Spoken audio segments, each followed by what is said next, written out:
Como é que vocês estão? Espero que vocês estejam ótimos. Eu estou morrendo de saudade. Então, tive uma ideia.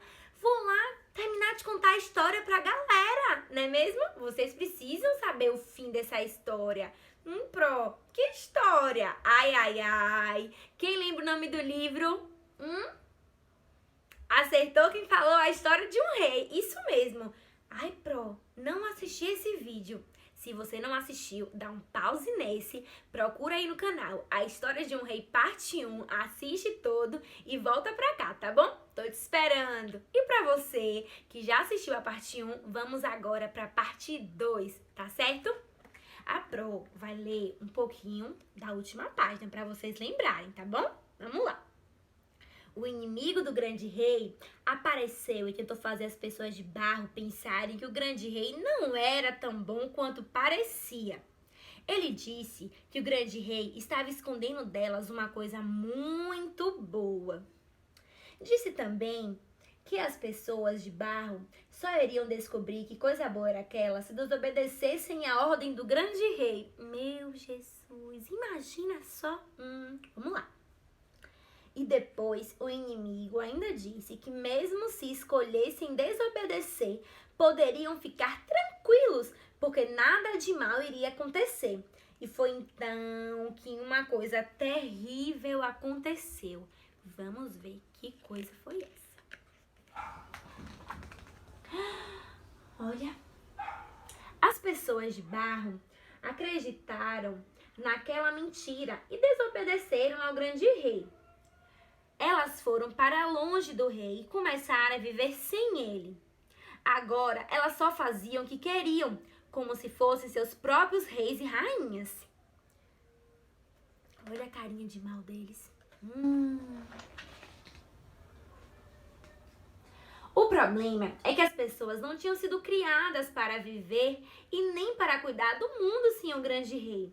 Foi por isso que o mundo rapidinho virou um lugar muito diferente do que era no começo. Tentando ser reis e rainhas, as pessoas de barro, sem saber, viraram escravas do inimigo do grande rei e o ajudavam a destruir o mundo e uns aos outros. Olha pra aqui, galera, brigando. Mas o grande rei não iria ficar assistindo a tudo aquilo sem fazer nada. Você sabe o que ele fez? Será que o grande rei fez? Gente, vamos ver. Ele prometeu que um dia uma pessoa derrotaria o inimigo e libertaria a sua criação de toda a maldade. Ele não tinha desistido do seu grande plano. O grande rei chamou um homem de barro e avisou que na família dele nasceria aquele libertador prometido. A família daquele homem de barro iria crescer tanto que viraria uma nação. Essa nação seria o povo escolhido do grande rei para avisar todo o resto do mundo que o libertador havia chegado. Essa nação obedeceria ao grande rei e mostraria às outras pessoas como era bom tê-lo como rei. O tempo passou e no tempo certo, o grande rei mandou o libertador que ele havia prometido. O libertador era o seu próprio filho. Acho que a galera da ACA sabe quem é o libertador, não é, gente? Vocês lembram?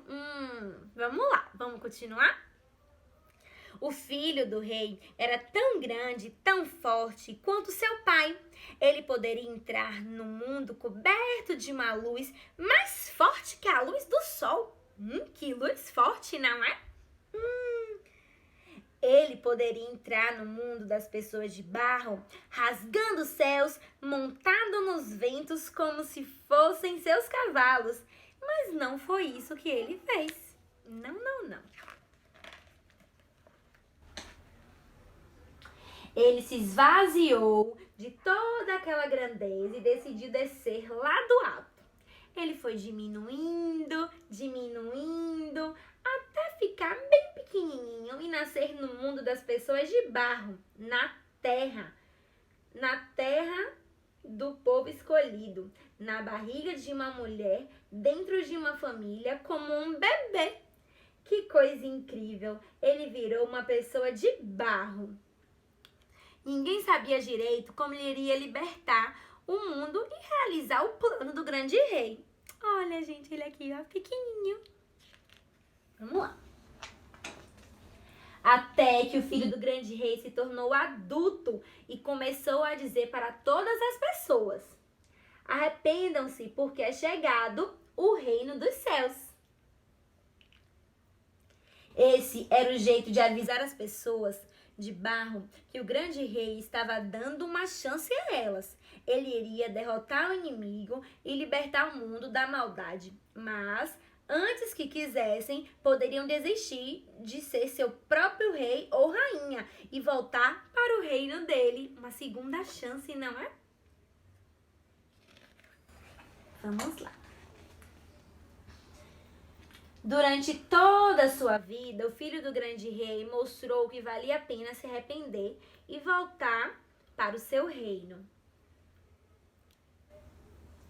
Através de tudo que fazia, ele demonstrava que tipo de rei seu pai era. Um rei cuidadoso e poderoso. Um rei que se importava com a dor das pessoas e as curava. Um rei que também era um pai apaixonado e cheio de saudade. Olha, curando, abraçando, repartindo o pão, o alimento.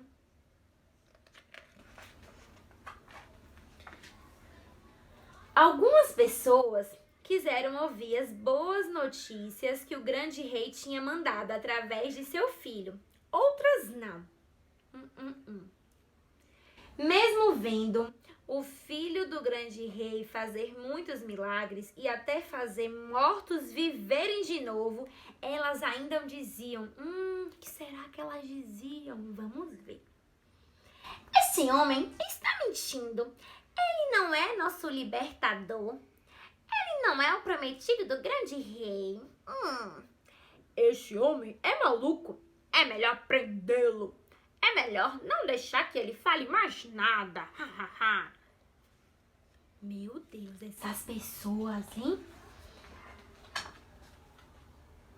Então, aquelas pessoas pegaram o filho do grande rei e o penduraram em um pedaço de pau. Elas gritavam: se você é mesmo filho do grande rei, se você é libertador, peça que ele o liberte daí. Mas ele não fez isso. Em vez de pedir que o grande rei derramasse em cima das pessoas toda a sua raiva pela maldade delas, ele aceitou que o grande rei derramasse toda a sua raiva sobre ele mesmo. Era para isso que ele tinha vindo. Ele era o libertador e para libertar a criação da maldade, o filho do rei teria que levar toda a maldade e o castigo do mundo sobre si mesmo. E foi por isso que ele, que nunca tinha desobedecido ao grande rei, foi morto. Ele foi morto, né, por causa dos pecados das pessoas. Seu corpo foi colocado em uma caverna e as pessoas que tinham acreditado que aquele homem era o libertador e filho do grande rei choraram. As pessoas bem tristes, né? Vamos ver. Parecia que a morte e o inimigo tinham vencido, mas só parecia. A verdade é que isso também era parte do plano do grande rei. Depois de 3 dias, ele fez uma coisa incrível. O que será? Eu vou contar na parte 3, tá certo?